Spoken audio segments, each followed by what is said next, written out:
Imagine driving down the highway, only to have pieces of exploding artillery rain down on your car. Sounds like a movie scene, right? But for a California Highway Patrol CHP detail protecting Vice President JD Vance, it became a frightening reality.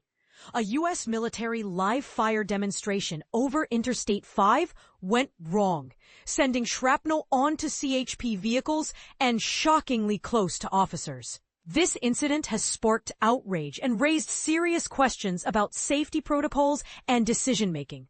Here's what happened. During a Marine Corps event celebrating its 250th anniversary, live artillery rounds were fired over Interstate 5 in northern San Diego County, near Camp Pendleton. The CHP was there to close traffic for the exercise, which included Vice President Vance. But here's where it gets controversial. Instead of safely clearing the highway, one of the explosive rounds detonated prematurely, sending metal fragments raining down. According to the CHP, shrapnel struck and damaged a patrol vehicle and a motorcycle. Details from the CHP report paint a clearer picture. A piece of shrapnel about 2 by 2.5 inches hit the patrol vehicle's hood, leaving a dent. Smaller pieces struck a CHP motorcycle. An officer reported hearing what sounded like pebbles falling around him. And a 1 by 1.5 inch piece of metal shrapnel was found nearby. Thankfully, no one was injured. The Marines immediately stopped the exercise and swept the area for more debris. Now, you might be thinking, accidents happen. And that's true, but the aftermath has raised serious concerns. California Governor Gavin Newsom didn't mince words, calling the event over one of California's busiest freeways reckless. He pointed out that the closed section of I-5 is the only route connecting coastal Orange County to the beaches of northern San Diego County, greatly disrupting travel. Newsom stated on X, formerly Twitter, "We love our Marines and owe a debt of gratitude to Camp Pendleton. But next time, the Vice President and the White House shouldn't be so reckless with people's lives for their vanity projects." The incident also highlights a potential communication breakdown. State officials claim they were initially told no live fire would occur over the freeway.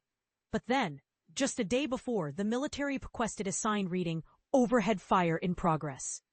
The CHP, recognizing the safety risk and potential driver distraction, then urged for the freeway closure. And this is the part most people miss. The CHP Border Division Chief Tony Coronado, himself a Marine, emphasized the unusual nature of the situation. He stated that live fire exercises over active freeways are highly uncommon, and that his priority is the safety of Californians and his officers. The timeline of events further fuels the controversy. The artillery was scheduled to be fired around 1:46 p.m., about 30 minutes after the CHP closed a 17-mile stretch of I-5. The exercise was supposed to last only 5 minutes, with about 60 rounds fired. The CHP report indicates that one round failed to clear the roadway and detonated mid-flight near Interstate 5 southbound. After the failed round, the exercise was terminated and no additional munitions were fired. Newsom also criticized the White House for allegedly failing to coordinate or share safety information beforehand.